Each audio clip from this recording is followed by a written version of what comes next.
কারো অধিকার যদি কেউ নষ্ট করে, ওই সমাজটা মানবিক সমাজ কঠিনকালেও হতে পারে না। আপনি ভাবছেন আপনার নামাজ আপনারে বাঁচাতে পারবে? আপনার রোজা বাঁচাতে পারবে? আপনার তাহাজ্জুদ আপনারে বাঁচাতে পারবে? আপনি অধিকার নষ্ট করলে কিছুই আপনারে বাঁচাতে পারবে না। এজন্য নিকট আত্মীয়দেরকে দিতে হবে বেশি বেশি। বিশ্বনবী বলেন, নিকট আত্মীয় যারা কাছের, তোমার ভেরি ক্লোজ রিলেশনশিপে আছে, তাদেরকে দাও। দাও, দিলে বাড়িয়ে দেয় কে? অনেকে দিতে চায় না, কৃপণতা করে। দিলে বাড়ায় দেয় কে? ও মিয়া, মদিনার মধ্যে সবচাইতে গরিব সাহাবী ছিল বেলাল রাদিয়াল্লাহু তাআলা আনহু। ওনার এন্টায়ার অ্যাসেট, সম্পদের পরিমাণ কতদূর জানেন? একটা লুঙ্গি।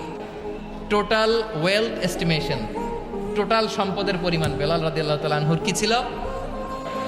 ওই বেলাল রাদিয়াল্লাহু তাআলা আনহুকে বিষ্ণু ইসলাম বলেছেন, আনফিক ইয়া বেলাল, ও বেলাল তুমিও দাও। ওয়ালা তাখশা মিন যিল আরশি ইখলালা, আরশের অধিপতির তো কোনো ঘাটতি নাই, তুমি দিলে ওই আল্লাহ তোমারে বাড়ায় দিবে। এজন্য আমার প্রিয় ভাইয়েরা, দিলে কমে না, দিলে বাড়ে। অনেকে ধরে রাখে, নতুন কিছু নিতে পারে না, হাত দিয়ে যেটা ধরে রেখেছেন এটা দিয়ে দেন, বড় একটা ধরার সুযোগ পাবেন। ধরেন 5 কেজি ওজনের একটা ধরে রাখছেন, এখন 10 এটা না